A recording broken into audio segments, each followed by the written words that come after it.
little bit about the spiritual gifts. Hopefully you brought your spiritual gifts, or at least you know of them in your mind, hopefully. I'm going to go through some of the lists that we have so that you know some of the roles that are possible for you to do inside the church. And as you go through that, just remember that your thoughts, your feelings, your emotions when you filled out the test could affect the test. It's rare, but sometimes it does happen. So if there's a gift that you think I should have had, maybe I'm missing, you know that is a possibility that the test didn't go right 100%. I just want to say, you know, this is really the way we see God, this church. You can see God through creation. You can see God through Jesus Christ, His Son, or you can see Him through the Holy Spirit, but we're very strong as a church seeing God through creation. We take the verse that James says, and he says, don't just read God's Word, but actually obey it, follow it sincerely with all your heart, and show people why you love Jesus Christ. We seem to have gotten that down pat to science here. This is our strength. We're hospitable, we're easy to get along with, we're friendly, we encourage other people, we have worship, we have singing, we have crafts. These are all things that celebrate God through creation, and we try to show people our love. And I want to say that the first thing that we do that with is social needs. Lloyd talked about it. Until you feed the poor, they really don't want to hear about Jesus. Until they have a house, food, shelter, all the other basic provisions of life, they really don't hear anything about Jesus Christ until those are met first. And once those are, you've got that inroad. We're really good at that, at providing that comfort, voluntary poverty, hospitality, mercy, giving. We rank extremely high on all of these. And I want to explain a little bit about what they're about. The first one, voluntary poverty. All the believers were one in mind. No one claimed that any of their possessions was their own, but they shared everything they had. That's in Acts. Anybody ever read the book of Acts and watch how fast the church grew? Oh my goodness. It was crazy how fast it grew. We consider ourselves friendly. We consider ourselves easy to get along with. People always comment when they come in how nice we are. But this church went way beyond anything that we've ever imagined. They actually were one in mind, one in spirit, to the point where they shared everything they had. That's just incredible. This is where, remember Peter went to Ananias and Sapphira? The two that decided they'd sell a piece of land and not give it all to God. This is where this portion comes from. And I read a commentary that made a lot of sense. Those people that have voluntary poverty, that experience that, they only take a living wage. And that is it. And I thought that was kind of profound. It doesn't matter what they make in life. They only take a living wage. And then all the rest they give to the poor. This is a conscious choice. It's not poverty in the sense that I don't have any money, I don't have any stuff.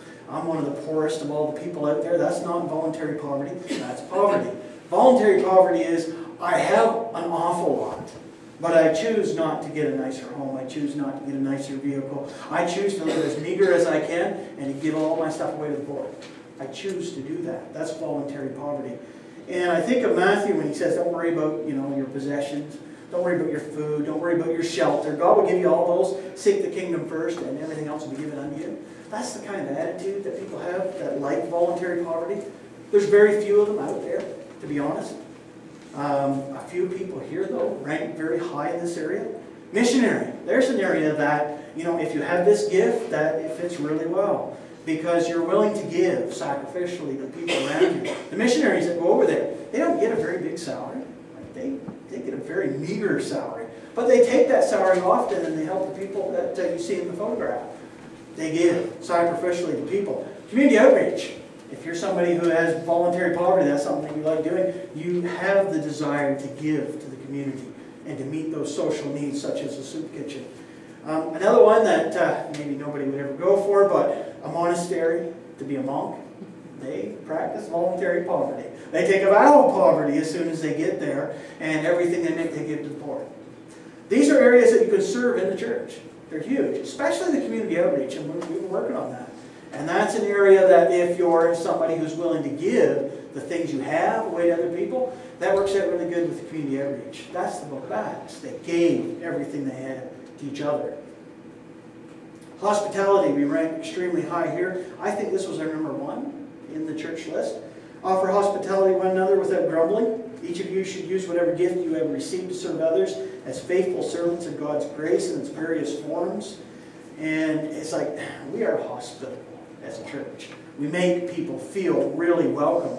It says that the hospitality that you give in Hebrews 13, the very first part of it says, don't be surprised if you entertained angels in your hospitality.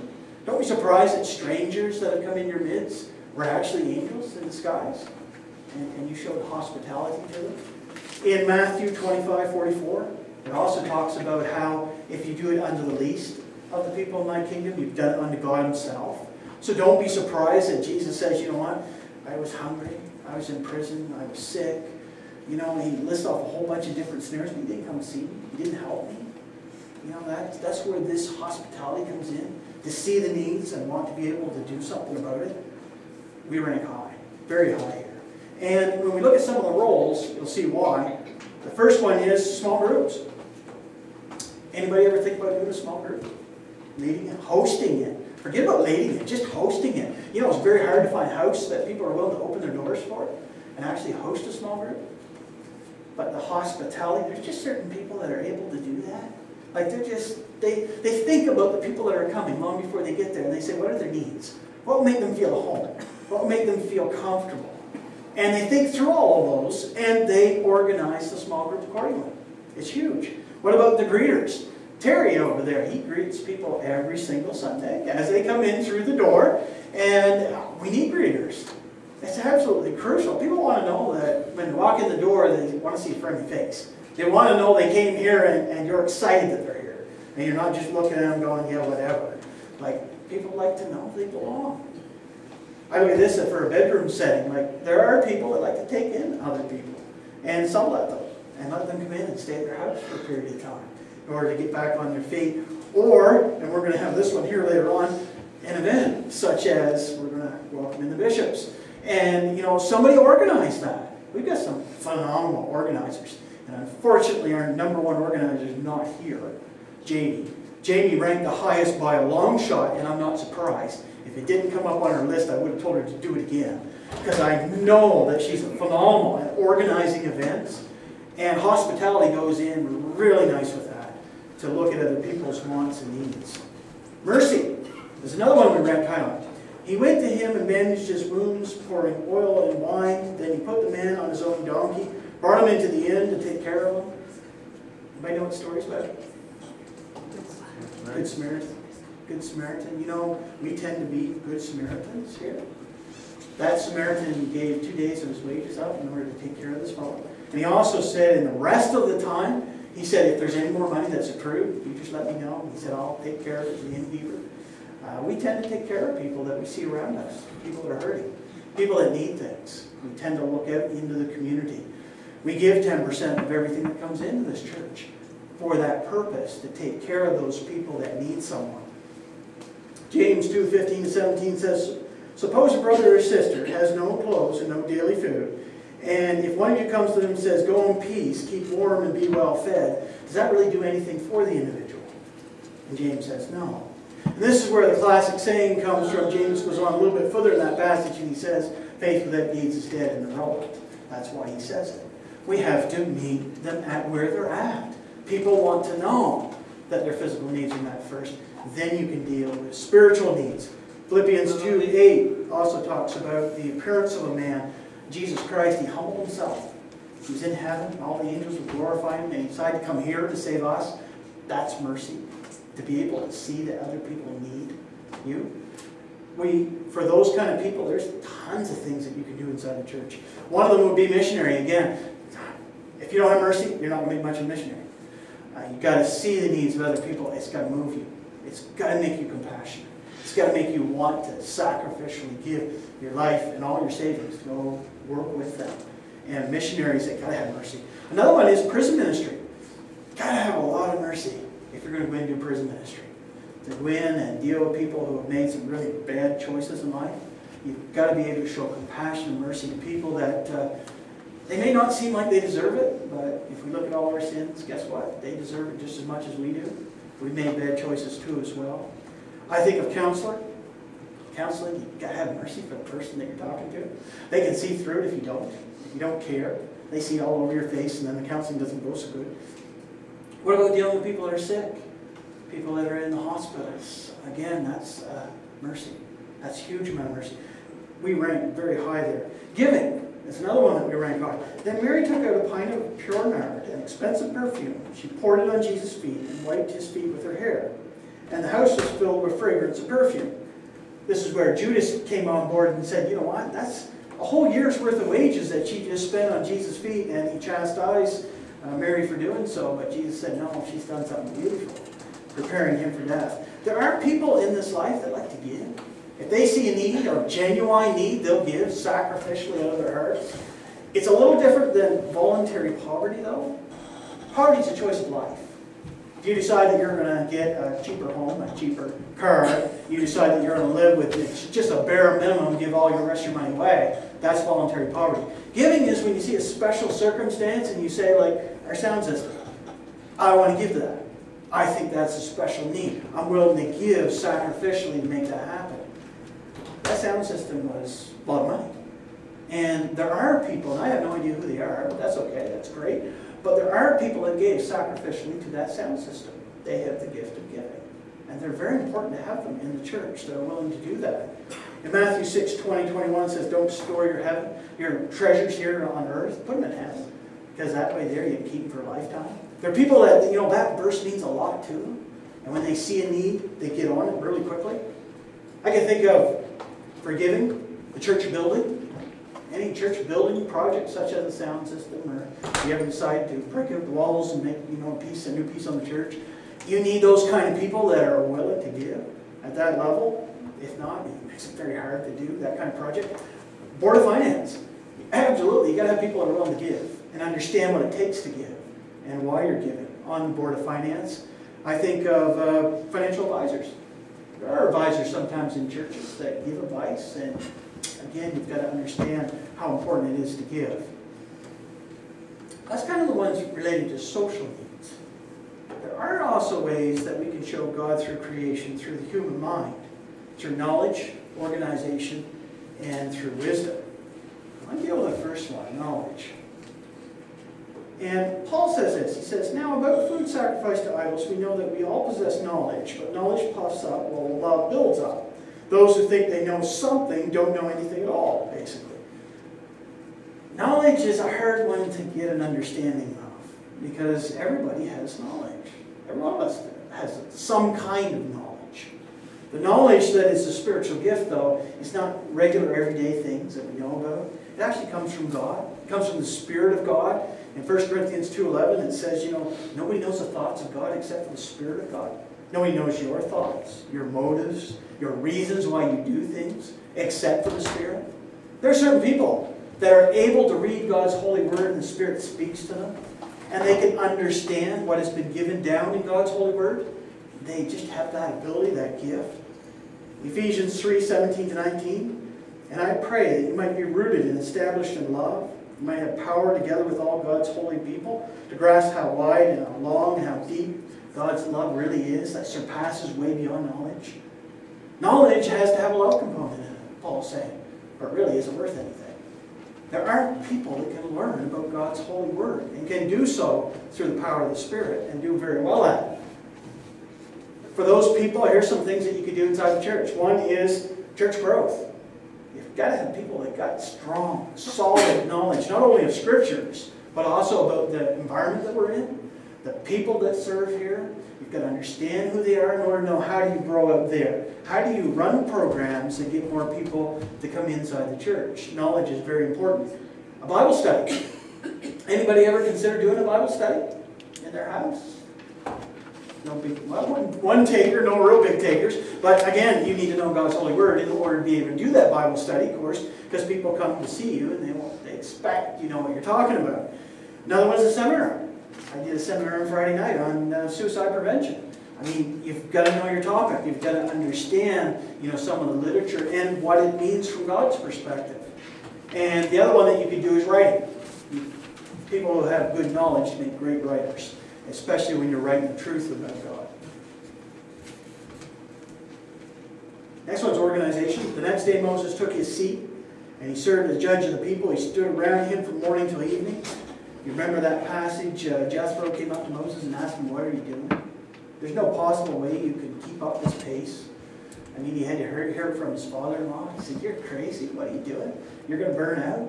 But Moses was able, for a while, a period of time, he was able to deal with all their issues. And it took an incredible amount of organization to make that happen. And there are people, Jamie's the one I was thinking of primarily, but for church growth, you've got to have people organize events. You've got to organize how that church growth looks like. What steps are you going to take? Seminars. For the people that come to the seminars, you know, how many seats do you need? How many people are going to come? What kind of event are you going to hold? What type of hospitality are you going to give? These are all things that you need on the finance board. Absolutely, organization is critical to know what bills do I pay, when, how, where are we going to get the money, how are we going to organize our lives, and church building projects, another one that's absolutely critical. I mean, between Rob, Lloyd, and Reginald, the sound system got in its place, but that took a lot of work. It took a lot of organization to get all the pieces and the components in the way they should be. If you got gifts of organization, then this is an area for you. Wisdom. Now, to each one, the manifestation of the Spirit is given for the common good. To one is given through a Spirit and a message of wisdom. To another, a message of knowledge by the means of the same Spirit. There is a difference between knowledge and wisdom. It's a huge difference. Knowledge is being able to know what is true from God's holy word. Wisdom is being able to apply it. Knowledge is understanding what God has said to his people. Wisdom is being able to apply it to the daily lives. There is a difference. One is knowing and one is doing. The wisdom is the doing component. And that's where James comes in, where he says, you know, don't just read God's word, do it. Really do it. Once you understand it, apply it to your lives. I think of Solomon, 1 Kings 10, where he talks about the Queen of Sheba. And she came and saw Solomon and said, "I've heard the news that you're extremely wise." And by the time she left, she agreed, "Yes, you are extremely wise in your decisions." James 1:5-8 has an important message here, though. Some people rated very high on the wisdom. But if you didn't, does that mean that God cannot speak to you and give you the wisdom you need? And the answer is, of course he can speak to you. James 1:5-6 says, "Any of you lacks wisdom, then you should ask God, who gives to everyone generously without finding fault, and it will be given unto you." But if you ask, you must believe and not doubt. Because if you doubt, you're like the wave of the sea. You're blown back and forth all the time, and you're not going to get anything from God. He goes on to say, such a person is double-minded and unstable in all they do. Sometimes I think we face decisions in the church. Sometimes we face decisions in our daily lives. We don't know the answer. We've got 5 different directions that we could go, or maybe 100 different directions. And we're wondering, God, you know, what is the right way to go? And James is saying, if you lack the wisdom, you don't need the spiritual gift, he says, ask God and he'll give it to you. But then you've got to act upon it. That's what wisdom's all about. Now, there are things that work really good with this. Counseling, got to have wisdom. Got to know what's in God's holy word. Got to know how to make suggestions on how to apply his holy word. How to get God to break in and interfere in their life. Another one is through prayer. There are prayer warriors. There are some people in our church that are prayer warriors that are able to sit with God for extended periods of time and listen to that small voice. And once you hear his voice, be able to say, I know what to do with this now. Not just, God, talk to me, but now I know where I'm going to go. Conflict resolution. Wow, you have to have a lot of wisdom for that. When 2 parties are sparring and they're warring against each other, and you've been called in to kind of separate them and try to get peace between them, you need wisdom. You need God's wisdom in order to make reconciliation happen and the people to love each other in the end. And seminars. Practical ways of applying God's word in a seminar. Same thing as the sermons. I look for practical ways of applying God's word so you don't just learn about it, but you know how to do it. There's a few gifts on creative potential that we have pretty strong here. Probably stronger than the other areas I've talked about so far. Artistic creativity, craftsmanship, and music. All of them very strong here in this church. Wearing a linen ephod. David was dancing before the Lord with all his might while all the Israelites were singing all around him. He went and got the Ark of the Covenant and he broke out and danced. You know, Baptists can dance. It actually is scriptural. You're allowed to. Even though the hippies from the hippie generation told you that you're not allowed to because that leads to drug, sex, and all these other things, God says differently. He says you can dance in front of God. Absolutely. It's a gift. There are people that do like to dance. They dance in their hearts. They dance in their minds. They're artistic people. I think of the first one in pantomime, the one who bends the walls. And that's, I don't know what that's all about, but that takes a lot of artistic creativity. Dramas, we've done a lot of dramas here. And the kids show good signs of that. This one here for decoration. Debbie's in the kitchen probably, but Debbie does a great job of decorating the building all the time for all our special events. That takes a certain level of knowledge and ability that I certainly don't have. And then the last picture I got is just off-the-wall, really creative stuff that we do to get other people to know about Christ. I try to do once a month a sermon that's off the wall. Some sermon illustration. I mean, I've had whips, I've had chains, I've had barrels go down the middle of the aisle. I've done all sorts of strange, weird things. And I'm still here. You haven't kicked me out yet, but that's good. Thank goodness. But creativity. To be able to express God's Word in a different way that reaches people at a different level. These are things that we can do. Craftsmanship. Bezel. Artistic designs for work in gold, silver, and bronze, engaged in all kinds of artistic crafts. Eliab, Moses gave this to him. He said, do all different kinds of work as engravers, designers, and embroiderers. When Moses was faced with the incredible task of creating the tabernacle, which was beyond all belief how big it was, the intricacy of everything that had to be done just a certain way, Moses called on people who had the skills, the trades, in order to get the job done. Moses didn't try to do it on his own. He couldn't have done it. And I think of Paul. Paul had a trade, and it was tent making. And Paul used that to support his ministry. We've got a lot of people here that are able to do crafts, to be able to build in the building. I mean, I wondered the other day, Rob was talking about parsonage, and the amount of work that he's put into the parsonage. If we tack that onto the bill that we've already had for all the materials, it would be mind-boggling. It's scary. And we need people like that, people that can build things, people that can repair things. And very important inside of a church. The second one is helping with small jobs in the community. There's a lot of people who can't do things. I can't do much of anything. People come into my house and they look at the tools I have. And they say, have you ever used those? And I look at them and say, no, I haven't. I got no idea what those are for. Ask the wife. The wife does all that. And I don't have any skill set, no talent whatsoever. The wife has those talents. But there are people in the community that don't have those skills and talents, and they need help. And that's where we get the community outreach, and that's where you can use your trades. I think of missionaries that build schools. They go over and they build buildings and schools and stuff like that. Again, those are all the area of craftsmanship. We have tons of very exciting people that can do crafts. Music. One of our #1 gifts. Be filled with the Spirit, speaking with one another with songs, hymns, songs from the Spirit. Being able to tell all about God through the voice.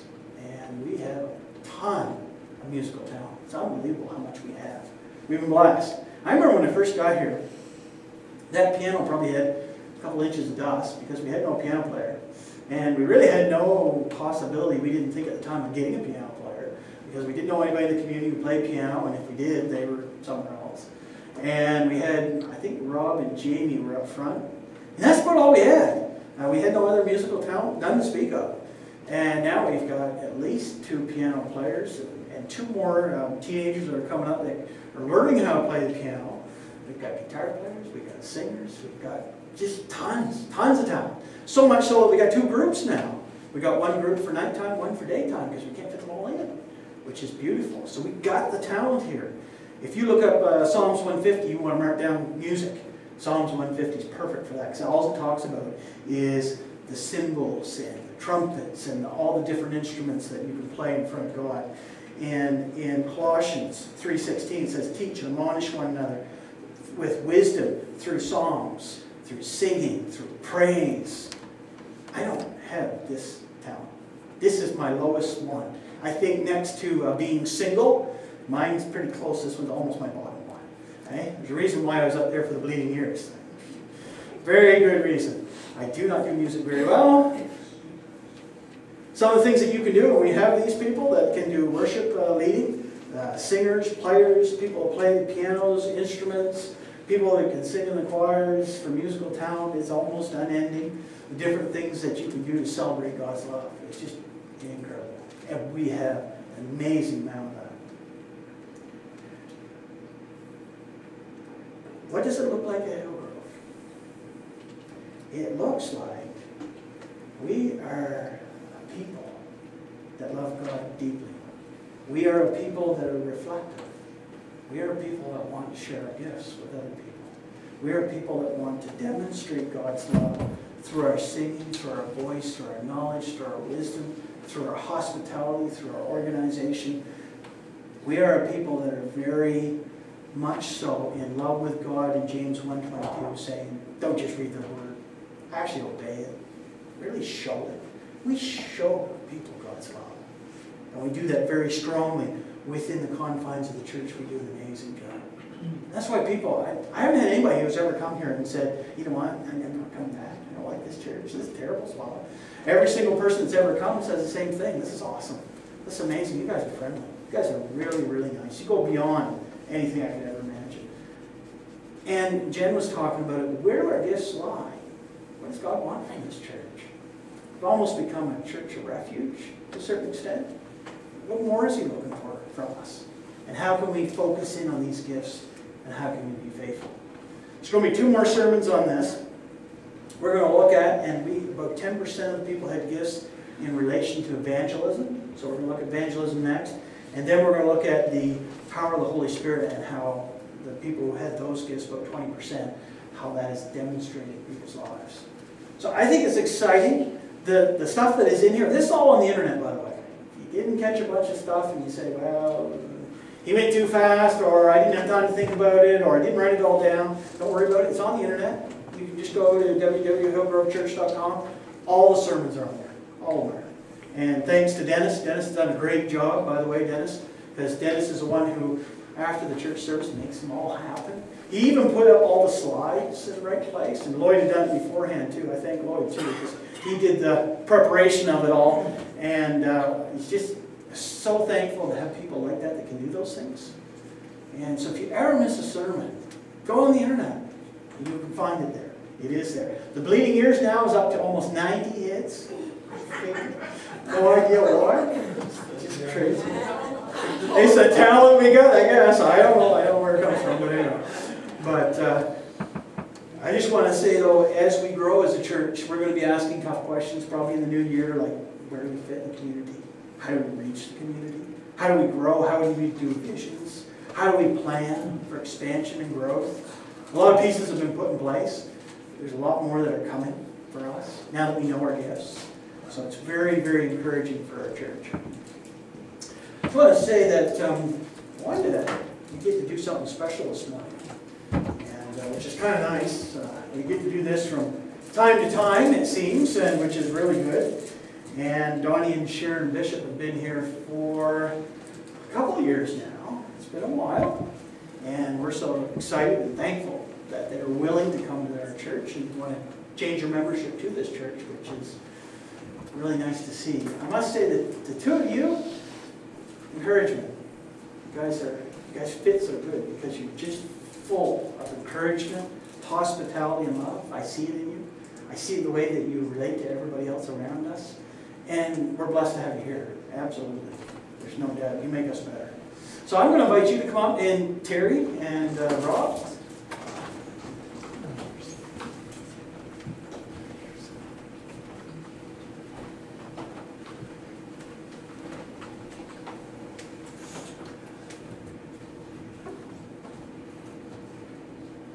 I just wanted to pray over the both of you as for God's blessing. Lord, I do thank you for the bishops, Lord. They are just an incredible family. We just love having them here, Lord. And we just pray, Lord, that your hand of blessing would be upon them, Lord. That they would build us up in the faith, and they would encourage us as they have been. And that, Lord, we would fill the areas of their lives that they're lacking. That we would work with them, and we would support them and love them completely. We're so thankful for them, Lord. I just pray, Lord, that we grow in the faith and we treat each other with love, respect, and unity. And it's just been so great, Lord, what you've done in this church. And we do thank you for this couple. They are a beautiful, wonderful gift, Lord. May we always cherish the gifts you give us, Lord. Amen. Praise God.